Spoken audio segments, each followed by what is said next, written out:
It's 100% true that having a single restaurant is a terrible business. I wouldn't wish it on anyone. Opening a restaurant is a sexy idea that so many of us dream of doing someday. But making great food, that's the easy part. The reality of the cash flow and the chaos can be brutal. You need to be around 8 figures, 10 million in EBITDA profits to have an exit. Most never get close to that.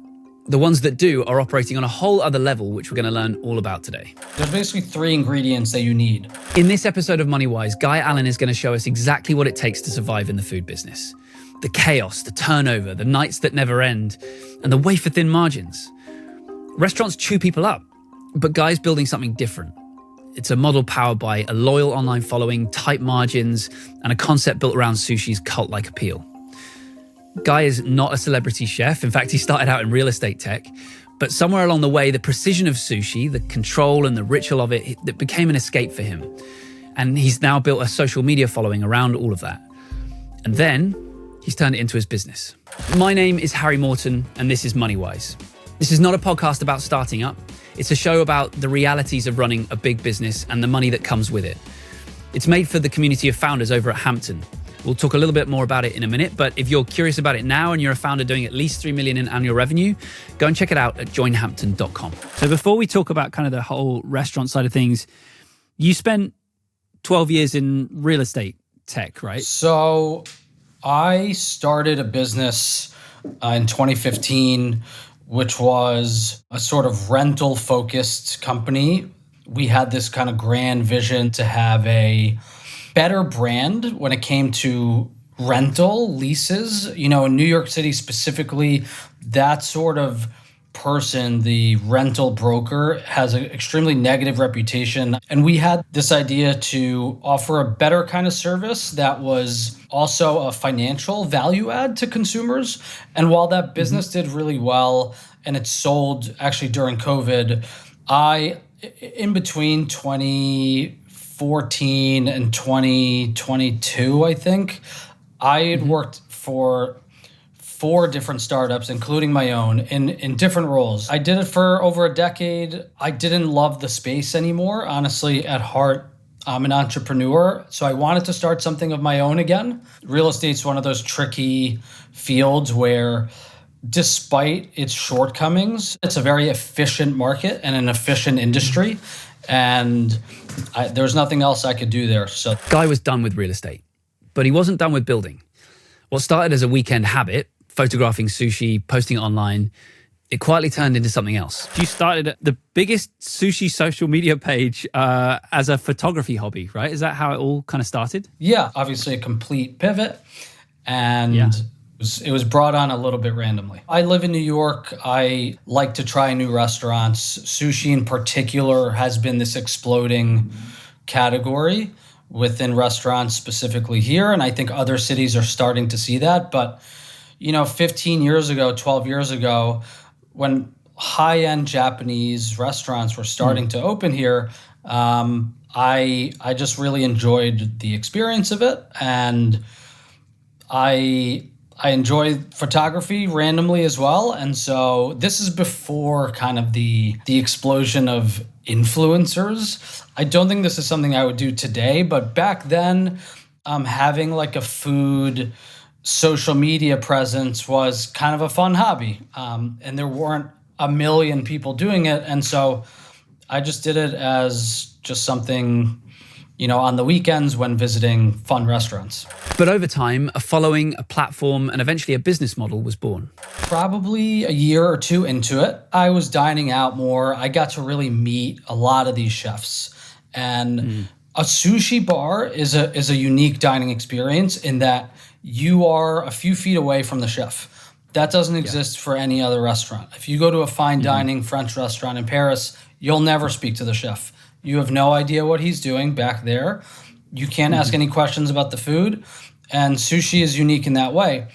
You can go to every high-end sushi place in New York or in Japan. You can speak to these guys directly. You can ask them any questions you want, and they're happy to talk and tell you about their journey and how they prepare certain fish. And you can learn more about this process for this food than I think any other. And I'm a curious person by nature. And so I just ask a million questions. And over the years, you just get to know different people. You get to kind of study this cuisine that is pretty fascinating. And so was there a moment where you just thought, hey, this is like, there's something like, this is a business? Basically, up until the end of 2020, it was just a hobby, something for fun. And when all the restaurants shut down, I was kind of sitting at home trying to come up with something to do with my time. And so this was kind of an experiment to see if a business could be something that, my audience would be interested in. And I kind of picked this niche that was not being served. And it went really well. And that was the start of it. And yeah, but that was, just talk to me about the start of it, because that was importing uni, right? And I don't know if I'm even pronouncing that correctly, because I'm not I love sushi, but that's correct. I don't know the technicalities of it. So, okay, you're importing uni. Tell me about the economics of uni. Yeah, it's a super sensitive product. It's extremely high end. If you need a quick education on uni, like I did, uni is sea urchin. The spiky little guys. It's probably, in terms of the seafood world, besides caviar, the most expensive pound for pound item. Also the most sensitive one, in that it has to be consumed very quickly after seafood leaves the ocean. Because sushi is especially high-end sushi, is such a big industry now in the big cities like New York, LA, Chicago, Miami, there is a really good infrastructure in place. So there are exporters in Japan ready to go to send this stuff all over the world. And like I said, over the years, I got to meet importers and fishermen also, and chefs. And so I got to understand where can we get this product? How can we import it? And in terms of the selling side, the marketing side, that's what I was doing for 10 years, is, building out kind of marketing operations for real estate companies. And I kind of just took those lessons and switched it to seafood. And we were importing from Japan, from Mexico, from California, from Canada, and just selling this one product. It's kind of a very Japanese concept in specialization. Super simple, super high quality. Yeah. And what was how much money were you making during COVID doing that? At the height for that specific product, we were up to over 6 figures a month in top line revenue. Wow. It was much bigger and more successful than I thought it was going to be. It was just me doing everything, and that was an interesting process in and of itself. But restaurants started to reach out to us. It was mostly direct to consumer, but we did a little bit of both. So, okay, I want to ask about my next follow-up question is so why did you decide to quit? If it was working well, why did you quit that and move into restaurants? But I just want to park that for 1 second, just for a Sushi 101 here. Can you just, as someone who loves sushi, can you just help me understand the difference between high-end sushi and regular sushi? There's a couple chains here. They all they do your kind of rainbow box or whatever, just standard run-of-the-mill sushi. What are how do you define the kind of key differences between just a regular sushi spot and high-end? It's simple. I mean, sushi is the most simple, complex food in that it's really 2 ingredients. First of all, the rice is the first ingredient that any really serious Japanese chef or sushi chef works with. The rice is the most important part of the equation here. And then, of course, you have to have really high quality fish. Depending on where you live, that can be local. But the main difference is just which fish you use, what kind of rice you use, and finally, the training of the chef. I can give a novice the best ingredients in the world, but if they haven't really studied it and they haven't done it for many years, they're not going to be able to use the ingredients correctly. Yeah. Okay. So I'm gonna just to be a kind of cold business head here. If I'm looking at this as a layperson looking from the outside, so is the difference actually just quality of ingredients and kind of marketing and packaging of this thing? How much of this business is actually about the food? How much of it is about the way it's presented, the marketing of it, the market you're in, the kind of food? I don't know. Just talk to me about product in this business. I would say maybe 60% of it's food. Like, is there ultimately a big difference between like a California roll that cost me $5 and a California roll that cost me $50? Like, other than the quality of ingredients and the way that it's presented, marketed, the experience around it? Yes and no. I'll say if you have a California roll with the same ingredients, there's not going to be a difference between the cheap one and the one that's 3 times the price. For example, if you get a California roll at Nobu, where it is 3 times the price of kind of your local spot, it's not going to be better. You're paying for the name. Yes, the chefs there are really skilled, but yeah, it all comes down to the ingredients. If you're getting a tuna nigiri, where the tuna comes from Japan, versus more of a local one or a yellowfin tuna that's cheaper, you're going to notice the difference. And usually because of that, there's a decent price difference as well. The packaging of it is, I think in restaurants in general, branding and positioning is a huge part of it. And that's kind of what we're focused on as well as we grow our brand. But for the most part, if there's 2 identical dishes like a California roll, they will be really similar.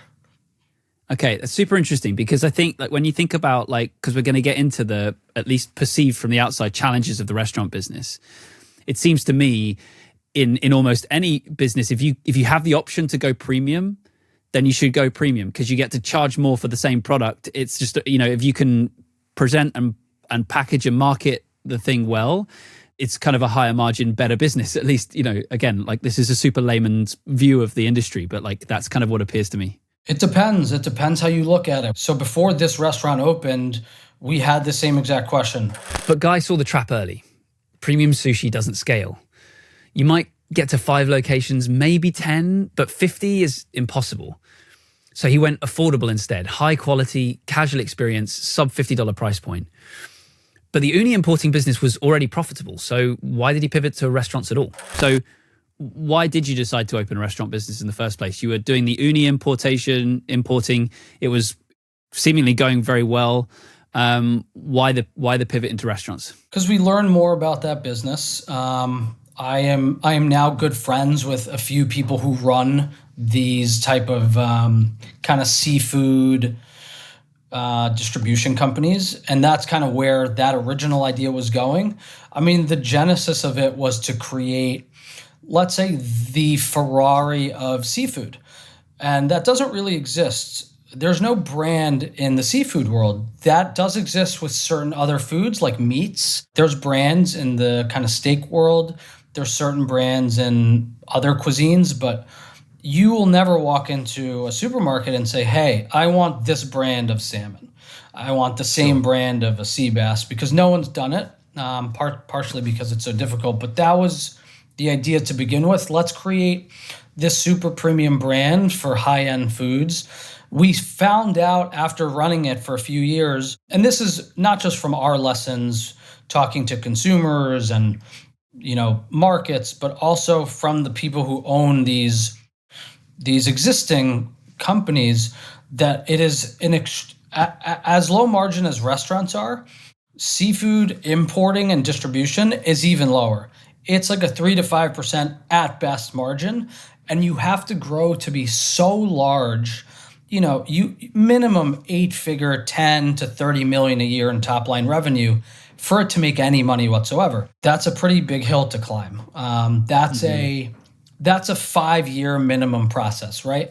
And we didn't want to get to a place where we take that journey, we build it, we have 20 million in revenue, and we realize after 5 years, you know what? This business, not only do we not like it, but we can't grow past this. And we wasted 5 years. And so we just made the decision to try to pivot to something else. We knew that there was a lot of potential in the food space, in sushi, because that's something I know well. But we took like a year to do research and to travel and figure out something else. And this is what we came up with. And so then you have this kind of unfair advantage in this massive Instagram following that you accumulated over the years before that. How did you get followers to actually show up to your restaurant? It's funny. That was the idea, was that we have this marketing advantage, not just from an audience standpoint, but kind of knowing how to position a new restaurant opening, how to take, really good photographs and videos, what kind of people to invite in, what kind of digital strategies to use, what newspapers to talk to. But we never really had to use our Instagram audience for this. For one reason or another, the restaurant opened on a Thursday. Friday, the next day, there were lines out the door, and that didn't stop for 6 months. To say that it was busy would be an understatement. The restaurant opened at 5 p.m. and by 5:04, all 12 seats were filled. A line had formed. Wait times were like 90 minutes, sometimes longer. No reservations, no signage, just like an unmarked door on the second floor.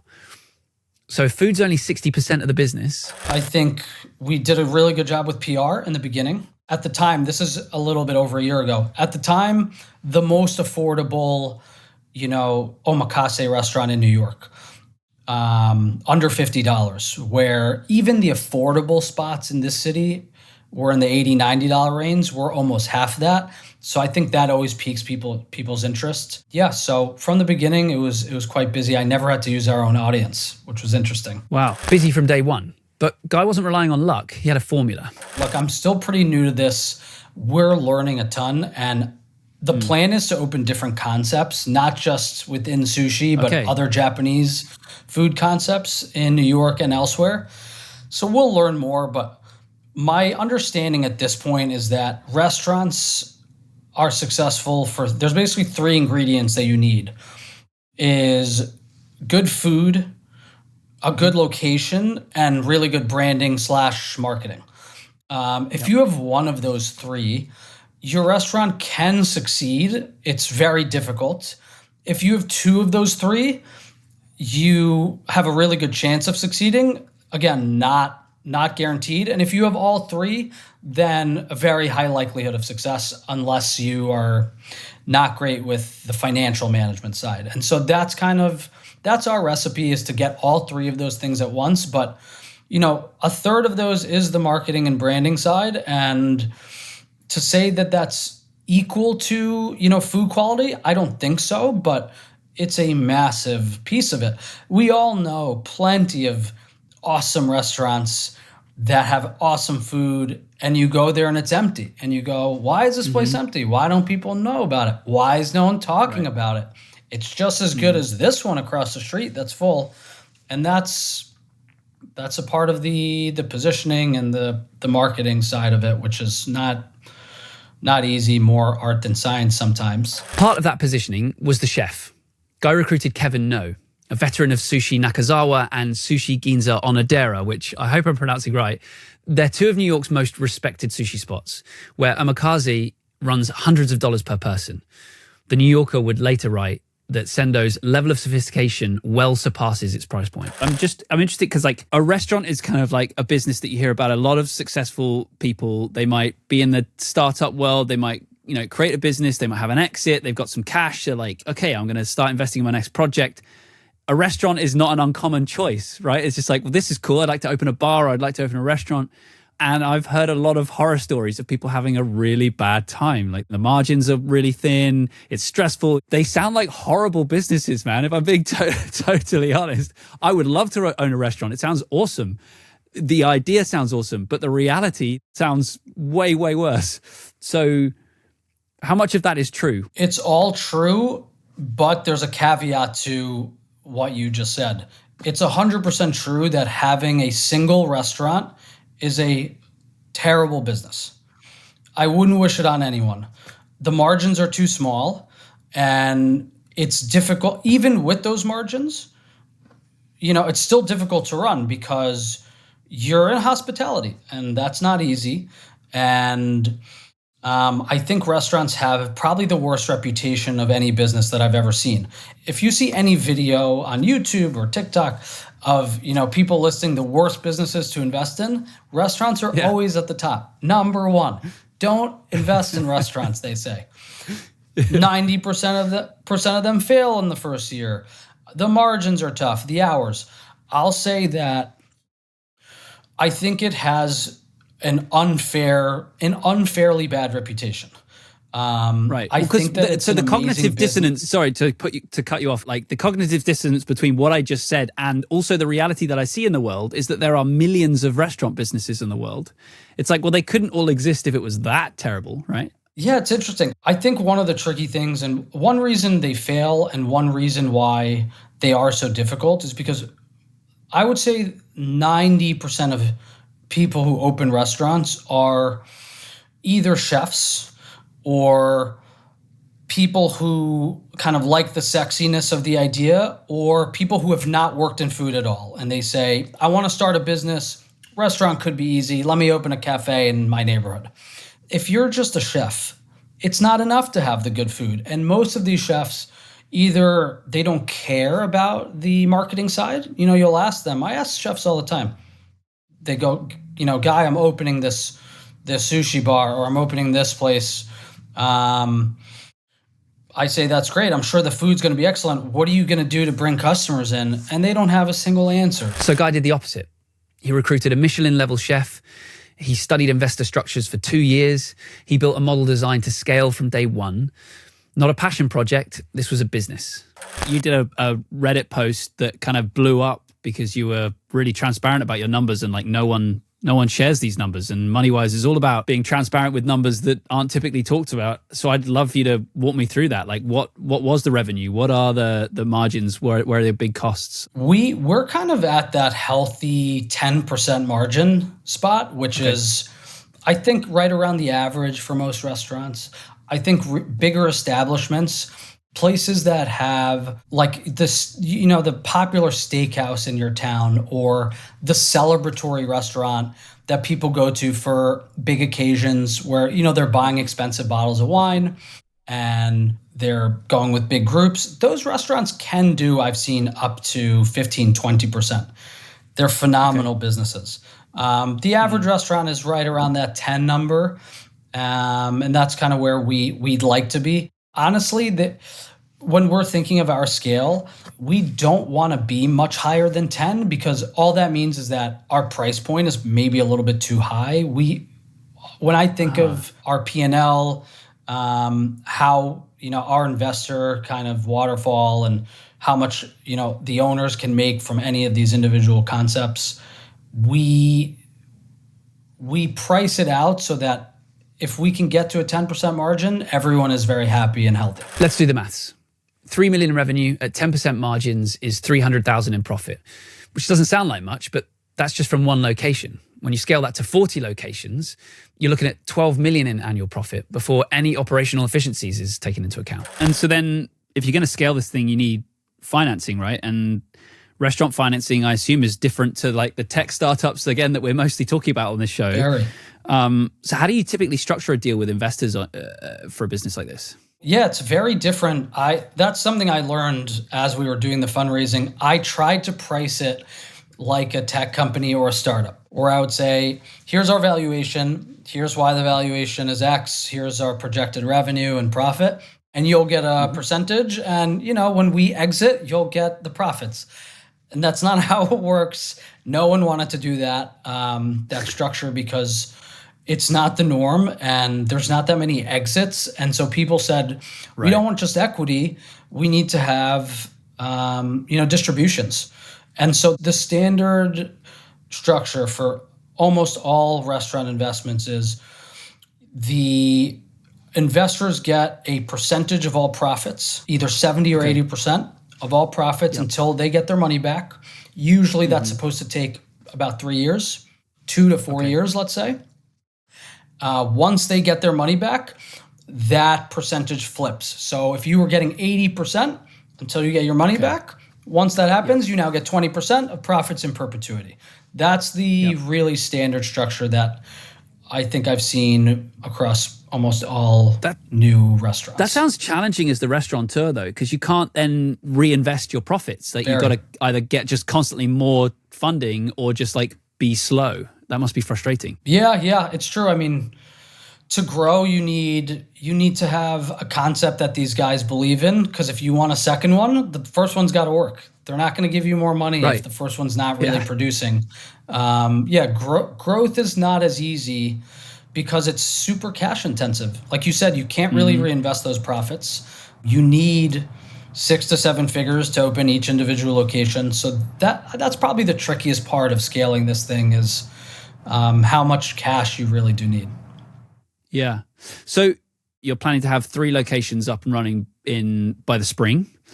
What changes financially at that point? Like what happens with scale other than more revenue, more profit? Like, how does this thing scale? Scale is the best thing you can have for a restaurant business. There's a lot of fixed costs that get amortized across different locations. When it comes to management, when it comes to the SaaS products that you use, instead of having that be on one restaurant's books, it's now divided across 3. You get, lower prices for a lot of the products that you buy. So your COGS are going to be lower. Just in terms of the operational side, it's much easier to have more than one because, listen, if you have one restaurant and 2 people call out, guess what? You're in trouble. Sure. Or, if one restaurant's maybe a little bit slow on one day, it's only on one P&L. Once you expand that and you have more employees and more flexibility, it's way easier to run the operations, and every single one is more profitable. By the way, I actually met Guy inside of Hampton, the community of high growth founders that produces this very podcast that you're listening to right now. And I found him because I was really interested in the business of restaurants. There's not much information out there to learn about this stuff. And Guy's super open and he's sharing all of what he's learning inside of that community. And that's something that's so special about Hampton that you just can't get anywhere else. These like true specialists that are in the trenches building incredible businesses in areas that you've never done before, but you want to learn about. They're all in there and they're talking openly and you can introduce yourself to them and meet them. I've never found a place where I can so easily connect with really interesting people doing the thing that I'm interested in learning about right now. Community is so important for growth as an entrepreneur, growth as a founder, growth as a human being. And so I can't recommend it highly enough. If you're a founder doing at least 3 million in annual revenue, you can join. You'll be matched with other founders in your area so that you can meet up in real life on a regular basis, get support, build friendships, build a network. If that sounds like something that's interesting to you, then you should go and check it out at joinhampton.com. All right. What surprised you the most about the restaurant business now that you're actually in it? You spent a lot of time researching it, planning it. What's kind of surprised you now that you're in the weeds? The velocity that you can have with this kind of business compared to a startup. If you do the marketing correctly, you can be full on day one. Most businesses don't have that. Most businesses, not just from what I've seen in real estate, but I have friends who've done different things in tech and in SaaS. You got to really build it. You have to spend a lot of time getting customers. You have to do MVPs to see if your customers want what you have. A lot of testing. It could take a year or 2 to figure out if you even have a business in a lot of industries, right? This one is the exact opposite. I mean, you'll know in the first month or 2. And if you do it correctly, you can have that revenue flowing in the first week. That's the biggest surprise. And 2, I was surprised at how good of a business it is. I think that reputation scares off a lot of people, investors, founders, myself. You never know because people speak so badly about the industry, but it is a spectacular business. I enjoy the chaos. I don't know if it's the entrepreneur in me, but yeah, I enjoy the building of this and having kind of chaotic environment, and that restaurants are pretty chaotic behind the scenes. Talking about that chaos, we've all seen The Bear, right? Like, is it as intense as that on a day-to-day basis? Like being a restaurateur, is it that batshit crazy? Maybe not quite to that level. I think they do a good job of dramatizing it. The really high-end 3 Michelin star places, or really big restaurants that, have 1,000 people a day that come through. Those I think are extremely chaotic. We have a 12-seat sushi bar. We seat 50 people a night. It's not that crazy just because our size. Yeah. And even at that size, it works. Guy's model scales. But what's the finish line? What are your personal finance goals? Like if you're starting this business, they're doing 3 million in revenue a year, 10% margins, you're going to scale that to like 10 or 20, 50 locations over the next, I don't know how many years. What point does that get like personally, really exciting? But what are your kind of personal goals going into this? So my understanding from other acquisitions in the space is that you need to be around 8 figures, 10 million in EBITDA profits to have an exit. Most of these PE shops that do acquisitions, they don't really want something smaller than that. And so that's our goal, is to get to 8 figures, 10 million in profits. And that should be in the 40, 50 million exit category. Very cool. It's possible that when we get to that stage, we will see so much potential that and cash flow that maybe we won't want to exit by then. But today, that's the goalpost, is 8 figures. I think we'll need 9 figures in total revenue, 100 million in revenue, 10 million in profit, and maybe a 5x multiple on that, and an exit. To get to that 100 million in top line. Yep. If you just look at our current average, which is 3 million, I imagine our average will go down as we build. I don't think they're all going to be as high volume as this, but let's say it's a 2.5 million average. Yep. You're looking at 40 restaurants. So that's the goalpost. 40 restaurants, 100 million top line. How long? We're at 1 today. Yeah, exactly. So you're right at the start of this journey. Like, how long do you think that path is? I think that there's a hockey stick growth with not just my plan, but just how we'll be able to approach investors.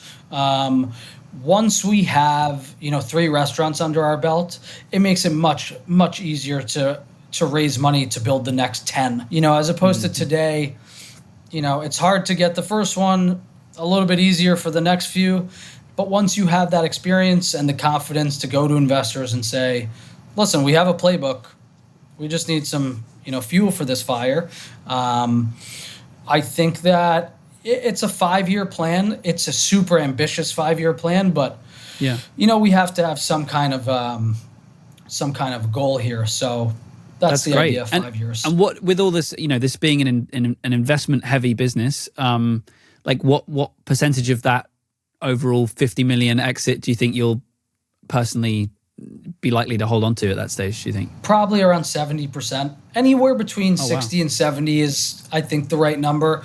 Investors don't usually get a really high equity percentage. It's more about that cash flow. That's just the economics of this business.